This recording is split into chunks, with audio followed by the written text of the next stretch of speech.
Assalamualaikum warahmatullahi wabarakatuh. Alhamdulillahi wassalatu wassalamu ala rasulillahi wa ala alihi wa sahbihi wa man wala amma ba'du. Teman-teman sekalian, sahabat channel kami dimanapun antum sekarang dan saat ini berbahagia. Isi daripada video berikut ini selain tentunya kami tujukan untuk diri pribadi kami, juga kami haturkan teruntuk saudara-saudara kami yang baru saja menyadari dan merasakan betapa manisnya iman setelah sekian lama hidup dengan mengklaim keimanan. Teruntuk mereka yang hidupnya baru berasa indah setelah istiqomah dalam hijrah. Teruntuk teman-teman yang sholatnya tak lagi bolong-bolong, sudah begitu rajin berjamaah mengisi saf-saf yang masih kosong. Teruntuk saudaraku yang sudah mulai rutin menjalankan siam yaumil itsnain wal khamis ayyamil bid, dan juga bahkan siam Daud selain bulan Ramadan. Teruntuk mereka yang hartanya kalau dulu biasa disisihkan atau bahkan dihambur-hamburkan untuk pelesiran dan jalan-jalan, kini alhamdulillah sudah disalurkan untuk umroh yang dirutinkan dan haji bahkan yang sudah dijadwalkan. Ingatlah saudara-saudaraku sekalian, meskipun semua amalan yang tadi kita sebutkan dapat mengantarkan kita ke dalam surganya Allah Subhanahu wa Ta'ala, ada akhlak yang harus dan wajib kita jaga. Karena kita sebagai makhluk sosial, tidak kita harus berinteraksi selain kita sibuk beramal. Mari kita jaga lisan dari menyakiti hati tetangga, jaga kaki dan tangan dari menyakiti fisik mereka, jaga hati dari iri dan dengki. Bukankah untuk ini Allah mengutus seorang nabi untuk menyempurnakan akhlak dan budi pekerti? Kita hafal betul dalilnya, innama bu'itsu liutammima makarimal akhlak. Demikian pesan nabi. Sesungguhnya aku diutus hanyalah untuk memperbaiki dan menyempurnakan akhlak dan budi pekerti. Sampai-sampai Al-Imam Ibnul Qayyim Al-Jauziyah di dalam kitabnya Madarijus Salikin membuat satu bab khusus, yang mana bunyi dari judul bab tersebut, Ad-dinu kulluhu khuluqun faman zada alaika fil khuluq zada alaika fid din. Agama Islam yang sempurna ini dan mulia ini, seluruh ajarannya mengarah kepada perbaikan akhlak. Maka barang siapa di antara kalian yang memiliki kelebihan akhlak atau temannya memiliki kelebihan akhlak, dekati ia, pegang tangannya erat-erat, karena dia akan menambah kebaikan dalam keberagamaan.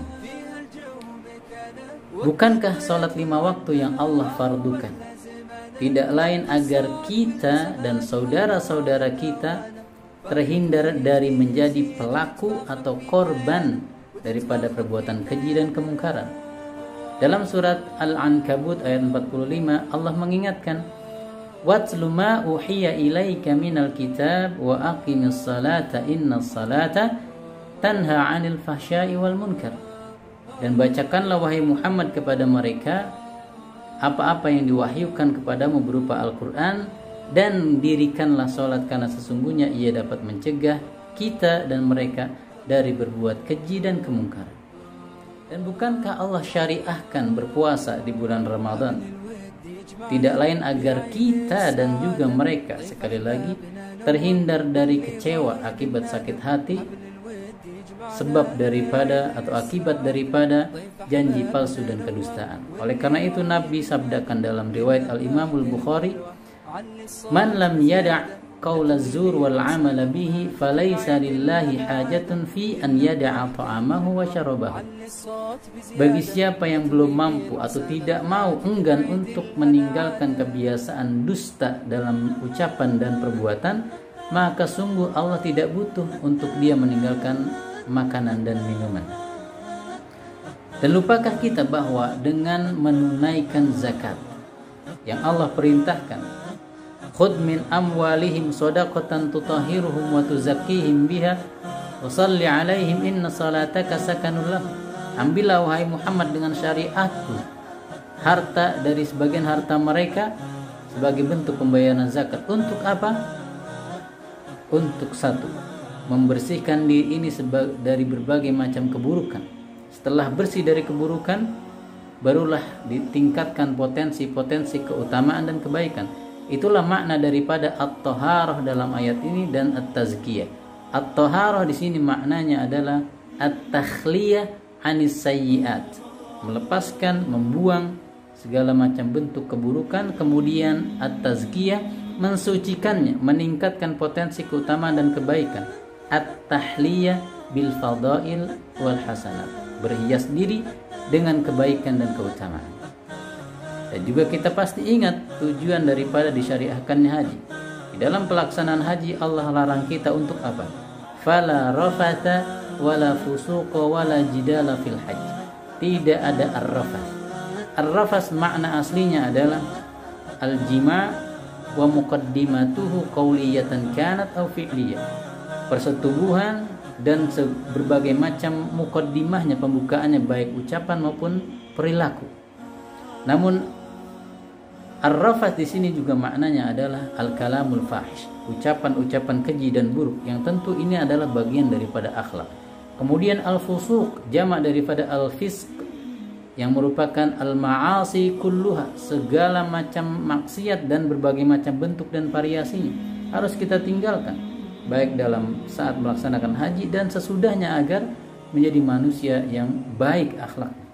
Kemudian wala jidal dalam haji dan setelahnya pun kita harus menghindari untuk berdebat, berselisih, bersengketa yang tiada berarti. Semuanya mengajar dari rukun Islam yang 5, 4 diantaranya mengajarkan atau menuju perbaikan akhlak. Nah, teman-teman sekalian yang dimuliakan oleh Allah, kalau kita sudah mulai berhijrah, sholat kita, siyam kita, haji kita sudah baik, janganlah lantas kemudian semua itu membuat kita angkuh lagi, menyombongkan diri. Karena Rasulullah SAW dalam hadis yang sahih pernah didatangi oleh seorang sahabat, dan kemudian sahabat tersebut berkata seraya bertanya, "Inna fulanatan yudkaru min kathrati salatiha wa siyamiha wa sadaqatiha, ghairu annaha tu'dhi jiranaha bilisaniha." Ya Rasulullah, sungguh aku mendengar ada seorang wanita yang dikatakan begitu bagus, begitu sering sholatnya, puasanya, juga sedekahnya, tetapi dia punya satu keburukan, yaitu suka menyakiti tetangganya dengan lisannya. Kata Rasulullah apa? Qala hiya finnar, dia tetap akan mendapatkan konsekuensi siksa dari perbuatan dosa. Ya, kalau dia belum bertobat atau belum menggugurkan dosa tersebut dengan amal saleh, tetap ada konsekuensi siksa di neraka. Oleh karena itu, banyaknya amalan harus diimbangi dan diiringi dengan baiknya kelakuan. Itu pesan kita pada kali ini. Kemudian bagi teman-teman sekalian juga yang baru hijrah namun masih tergelincir dalam maksiat karena sebuah kelalaian, jangan berputus asa. Karena Rasulullah SAW menegaskan dalam lanjutan hadis ini, ya, kalau amalan kita baru sedikit, jangan berkecil hati. Inna fulanatan yudkaru min qillati siyamiha wa salatiha wa sadaqatiha wa annaha tasaddaqa bil athwar minal aqid wa la tu'dhi jiranaha bilisaniha. Jangan kita remehkan amalan kita yang masih sedikit, jangan berkecil hati, apalagi meremehkan amalan orang lain sehingga menganggapnya tak berarti. Kata Rasulullah ketika ditanya oleh seorang sahabat, ada seorang wanita yang sholatnya biasa saja, pun demikian dengan siam dan sodakohnya, bahkan dia kalau bersodakoh hanya dengan bil atwar minal aqid, artinya sepotong daripada keju yang terbuat dari susu unta yang masam, tetapi dia punya kelebihan. Apa kelebihannya? La tu'dhi jiranaha bilisaniha, dia tidak suka, tidak punya kebiasaan dan hobi menyakiti tetangganya dengan lisannya. Maka kata Rasulullah, hiya fil jannah, dia akan tetap berada di surga tanpa ada konsekuensi siksa di neraka. Juga pesan kami untuk teman-teman sekali lagi yang masih terjerumus atau tergelincir kadang kembali ke dalam sebuah dosa, jangan berputus asa.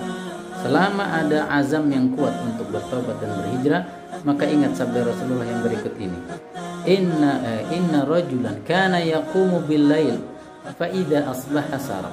Ada seorang laki-laki yang gemar qiyamul lail, melaksanakan sholat malam, namun kalau pagi ia terkadang masih tergoda untuk melakukan pencurian. Apa kata Rasulullah? Innahu sayanhahu ma yaqul.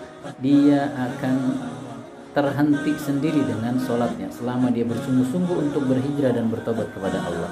Dan terakhir pesan kita adalah ittaqillaha haitsuma kunt wa atbi'is sayyi'atal hasanata tampuha wa khaliqin nas bi khuluqin hasan. Takwalah kepada Allah, takut kepadanya. Kemudian iringilah, gugurkanlah perbuatan buruk dengan perbuatan yang baik, dengan amal saleh. Dan yang paling penting juga adalah bergaullah dengan manusia dengan akhlak yang mulia, karena untuk itulah Allah mengutus Rasul yang mulia. Barakallahu fikum. Assalamualaikum warahmatullahi wabarakatuh.